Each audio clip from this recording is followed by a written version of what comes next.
More Australia shenanigans. I'm Jar Redland with a retro review of WCW Nitro from October 16, 2000. Yep, they're stuck in Australia. They can't fucking leave, so they're like, fuck it, we'll record more TV in Melbourne this time. Actually, I kid, they had planned a 2-week tour, but they were like, hey, Australia doesn't get a lot of big-time wrestling, and really doesn't right now. No offense to Australia. I don't know how the wrestling scene is down there, but this was not a good show. Now, not that the last week of television in Australia was good either, but this was especially bad because it was nothing but run-ins and Halloween Havoc hype, and this would have been actually a pretty maddening but okay go-home show for Halloween Havoc, except this is 13 days away. They have a Thunder episode, and then they have Nitro, and then they have Thunder next, or the following week, and then Halloween Havoc 2000.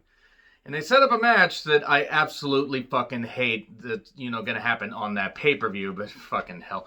Alright, Shivani, Stevie Ray, and the Idiot on commentary, aka Mark Madden. So the Boogie Knights get a WCW Tag Team title rematch against Jindrak and O'Hare after Sanders had, basically said, oh no, your win, it didn't fucking matter, that kind of stuff, because Mike Sanders being on TV more is exactly what this promotion needed to turn its ratings around.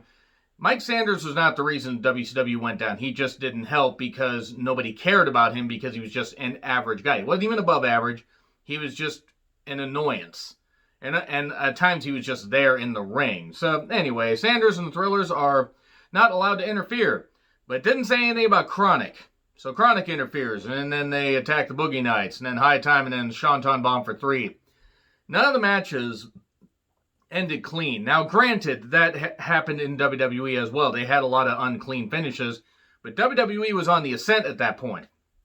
WCW just couldn't get out of its own way. It was fucking ruining anybody, any young talents, any, established talents. Anything that could have actually benefited the company was just being fucking torpedoed. And at least the nice thing is after Halloween Havoc 2000, Vince Russo was no longer put in charge of WCW, at least head of creative. So we then get Ernest Miller making matches and backstage with the Thrillers and says, oh, hey, Nash is going to be in a Lumberjack match later. When Nash had just told Sanders and the Thrillers, hey, I don't want to wrestle tonight. Except Nash technically had more clout and probably could have just done that and said to Miller, hey, I don't want to wrestle tonight. And then Miller would have said that, and then Nash could have gone out and just shit the goddamn bed. My point is too many people had creative control in their contracts, and it was fucking ridiculous.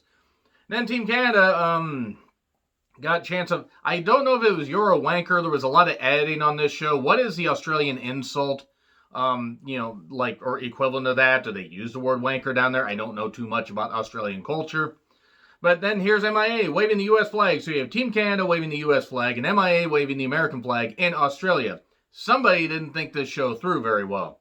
Skipper, Duggan, and Storm versus Chavo, The Wall, and Lash LaRue. I know that they have MIA names, but MIA is stupid, so I'm calling them their actual wrestling names. Still not as bad as T-Bar, Slapjack, and Mace. Fucking Christ. Anyway, so, and if you get it, you fucking get it. So, Hugh Morris attacks Storm outside the ring. No DQ, though. No DQ called. Match wasn't all that good. Skipper got hurled through a table. We got a chair botch because Major Guns tried to help out MIA, but nope.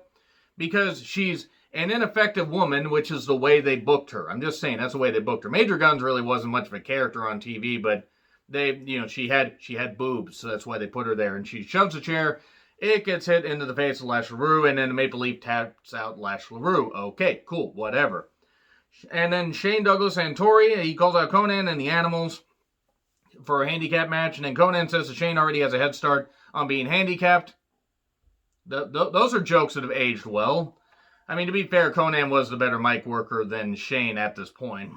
And they have a match. This is barely a match. 1 minute in, Shane is facing Tigress, Ray, and Conan, and Mace's Conan and Ray.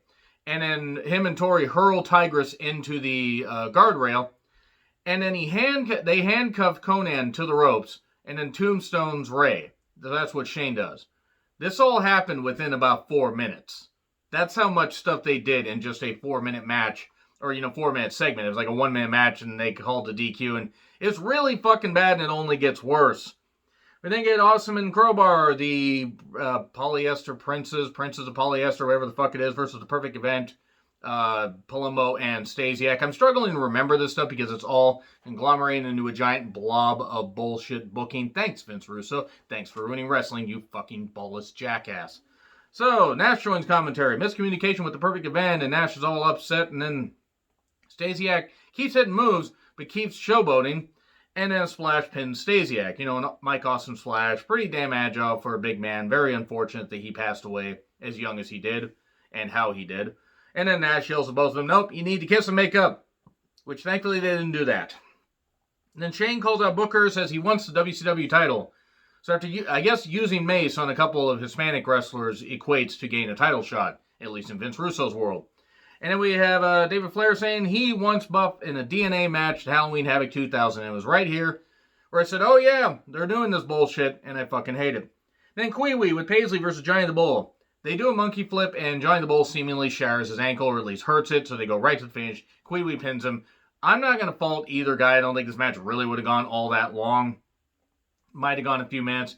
But Johnny the Bull got injured a lot in WCW. I mean, it was actually kind of baffling. But yeah, that really wasn't all that much. Kwee-Wee wasn't all that much of a character either. Now Miller and Mrs. Jones, and Miller says he hates Mark Madden. Ernest Miller suddenly is becoming one of my favorites on WCW programming, despite the fact I couldn't stand him recently. And then he says he wants his feud with Sanders to end. Hey, how about we have a match at Halloween Havoc? Commissionership's on the line. You beat me, you become commissioner. And Sanders isn't commissioner for very goddamn long before Flair takes over. So then we get Chronic coming out, and they're going to take out Miller. And then here's Goldberg. His music hits, and then he gets in the ring because he's facing Chronic at Halloween Havoc. And then they yell at each other, they run each other down, and Scott Steiner joins commentary for this match with Booker T and Shane. And it's absolutely hilarious because he's just running down Tori. Tori, by the way, who was a beautiful woman at this point. I mean, beauty's only skin deep if you know anything about Tori's views and stuff like that, but I kid. I don't. She's a fucking idiot. But he's running her down for absolutely no reason, even agreeing with Stevie, who's a man he had just beaten up recently, by the way.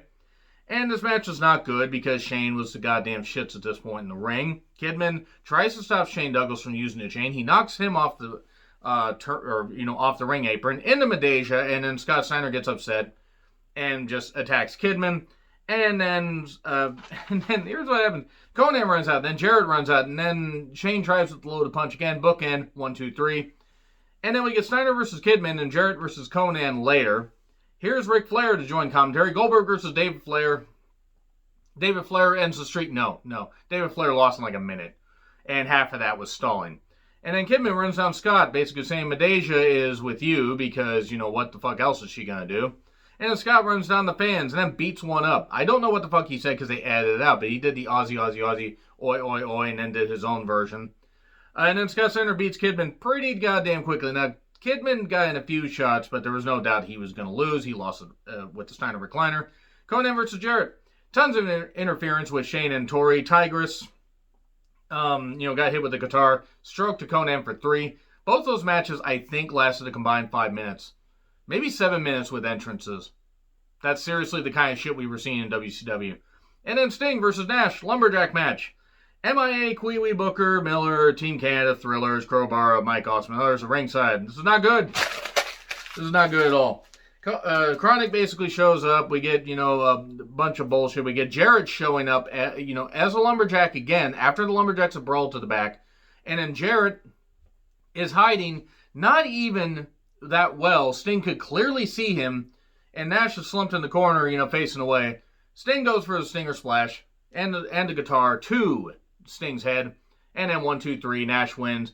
That's the end of it, and fans showered the ring with trash. They were done. It's a good thing they were leaving Australia, because I don't think they would have drawn much of a crowd after stuff like this.